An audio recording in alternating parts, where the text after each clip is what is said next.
Hi guys, Selena Walker here, and today I'm going to talk to you about Yacon. Now this is Yacon, and this time of year, because we're in the UK in West Wales and it is middle of November, we've had a couple of frosts, not super harsh frosts, but it's already started to dye back the leaves of the Yacon plant. That's why it's looking a bit ragged. So I want to introduce you to Yacon because it is one of my most favourite plants to grow, and I'm going to share with you why. And the other thing is I want everyone to be growing this. So you can see here, this is just a random bed I created this summer, and I've basically neglected it, and Yacon just worked with the other plant allies in the ground and they became friends and just carried on growing. So Yacon has amazing properties. And it's also known as earth apple or ground apple, and sometimes earth pear or ground pear, and that is because it tastes more like a fruit than an actual vegetable, and it's a tuber that grows in the ground. Now it comes from South America but grows absolutely fine here in the UK, and I want to share with you why I think we should all be growing this. Now the leaves, I harvest a few of the leaves before they start to wilt back, and the leaves when they're in full form, in fact I'll introduce you to her next summer when she's in her full glory, but the leaves, which these little ones here, feel lovely and furry. And what I do is I take a few of her leaves around summertime when all the energy is in the leaves, and I just dry them, hanging them in different parts of the house. And the reason I do that, I was gardening one day, feeling really blessed to garden with someone from Peru, and she shared with me that in Peru they save the leaves and they call it happy tea, and they use it as a preventative for sadness and that help alleviate sadness in people. So it's another beauty this plant she's willing to share with you. So her leaves have a use. She looks beautiful when she's in a glory. She may not look beautiful now, but she has lovely sunflower like flowers on her. As I said, she's really easy, she'll keep growing, and then beneath the ground, which I'll show you when I come to harvest, has amazing long, sometimes massive tubers about this big, look like long potatoes. They have the texture of a water chestnut and the sweetness of an apple and pear.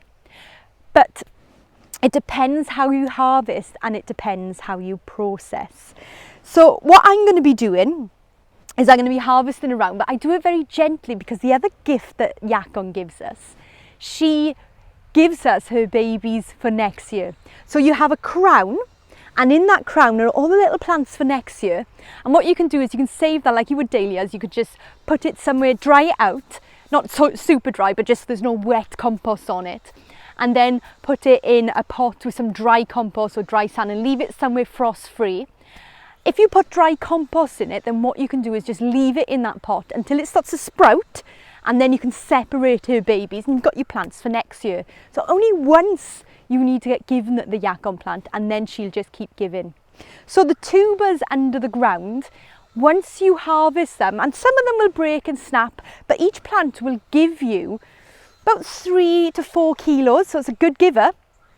And if you then what I tend to do is wash them down, and then I'll put them somewhere just dry and leave them for a couple of weeks, because that's when the sugars start to come. After about 3 to 4 weeks, the sugars really start to convert in them, and you can just eat them like an apple. I mean, they're delicious raw, but the other thing we love to do with it is make Yacon syrup, because all the chocolates and cakes that I make, because here at Spridacoid I make raw chocolates and raw cakes, and all of it is sweetened with Yacon, and our intention is to be able to grow a lot of the Yacon here. We're not quite there yet, but usually it takes about 3 plants just to get about 250 mils of syrup.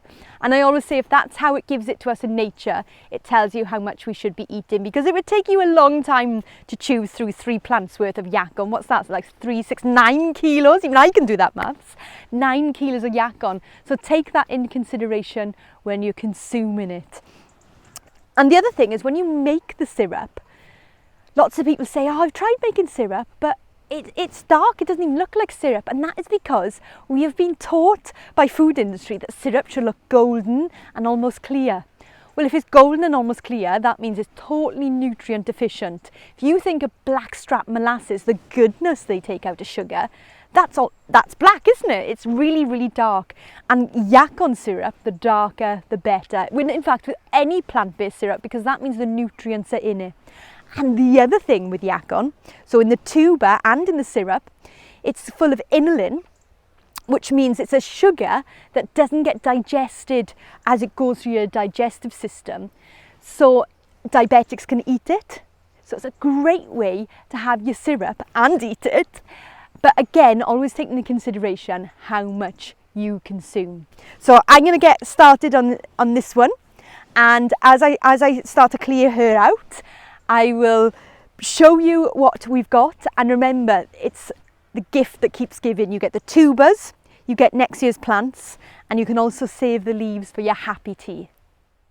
One other thing, Yacon is brimming with prebiotics, so that means she'll feed your good bacteria in your bowel, allowing your good bacteria to grow and flourish and for you to feel nourished. It's been about 2 or 3 weeks and I wanted to show you what it all looks like and what I'm going to do. So I'll show you the whole journey from harvest to preparing for next year. So these are some Yacon leaves that are totally dried. I just have them hanging up in the window and I will be crushing these and using them for tea. These are the dried Yacon roots. You can see they look like a long potato, and I've left them a couple of weeks because it allows any bits that have got chopped, because you never manage to get them all up without breaking them. It just totally dries, but also the sugar appears. So it gets more sweet the longer it's left. So I just use these old mushroom crates and stack them up and leave them dry out. And then I'll be making syrup and just eating some because the ground apple is amazing. And then this is the gift, as if you haven't had enough gifts. But you have the crown. And in this crown, you probably can't see in the camera there, if I hold that up, you may be able to see it in amongst the crown. There's next year's plants. So all I'm simply going to do, I've allowed this to dry out a bit. The reason we are here is not the most delightful scenery, but this is the underneath of my house. And we built it like this because the first thing we done to the land, we didn't want the first thing to be a digger coming in and scraping it and disturbing all the energy. So we created it upright so we could build up, and also where we live here in Wales is very wet, so it means that it might be the first house that I'm living in that I won't have black mould, win-win. And also we've got loads of storage underneath, and this is where I had the compost, because you want dry compost to store your Yacon crowns. So this has been under the house a couple of weeks as well, so it's been nice and dry. Now you want to keep it dry because if it's wet, don't water it throughout the winter, it's just going to rot. You can leave it in the dry compost until you start to see the shoots coming through. A bit like if any of you have chitted potatoes, you know that they'll just chit away and grow without any input, and you're doing exactly the same. You're just giving it a bit of a bed. That's what I like to think with the compost. So all I'm going to do now is I'm going to sit the crown in the pot and put some compost in. So I've just opened this bag of amazing fresh compost. This time of year, oh, I just love the smell when you get to smell the earth, because the earth isn't smelling as strong at the moment, and I love that in spring when I start to smell the earth again. I know spring, it's on its way. So all I've done there, I filled the pot about a third of the way up with some compost, organic compost, and I'm just going to put the crown on top, and I'm simply going to tuck her in. So I'm tucking her babies in. And what an amazing plant. So each year you get given a load of her babies that you've just got to protect and look after throughout the winter, tucking them into bed, and you'll get a host of a load of plants next year. I'll show you, I'll do a video next year of it from the other way around, from the start of that to what the plant looks like in the summer, so you can see the other part of the journey. So I'm just going to do the other one while I'm just continue gushing to you about Yacon, because it's such an amazing plant. So the reasons I want you to grow Yacon is because it's the plant that keeps on giving. You get tea from it, which could be a great alternative to having to import tea in. You can make your own syrup from it and crisps that you could put in your muesli. So another great thing, because you wouldn't have to import any sugars or sweeteners. You could be self-sufficient in that. and it gives you next year's plant, so you only have to buy once. It is so self-sufficient, and you saw in the beginning of this video how I pretty much just threw it in the ground and left it to it, and each plant has given me about 3.5 kilos, so amazing. So I'm going to go and tuck these somewhere not too warm, because I don't want to set them off and make them think it's spring, but just frost free. They need to be dry and frost free until next spring. And then all you're going to do then, once the shoots come out, is you can separate them and put them in pots, and you want to keep them somewhere frost free until they're a good couple of inches high. I think mine was about this high.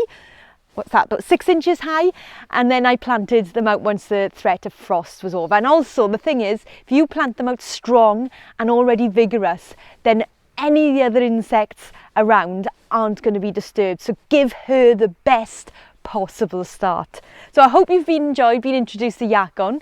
She is one of my most favourite plants in the garden, and I hope I've inspired you to get Yacon in your garden and indulge in this delicious earth apple. I'm going to enjoy this, and then I'm going to make a pile of syrup. I'll see you soon.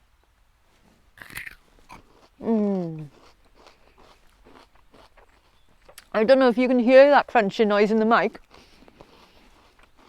So good.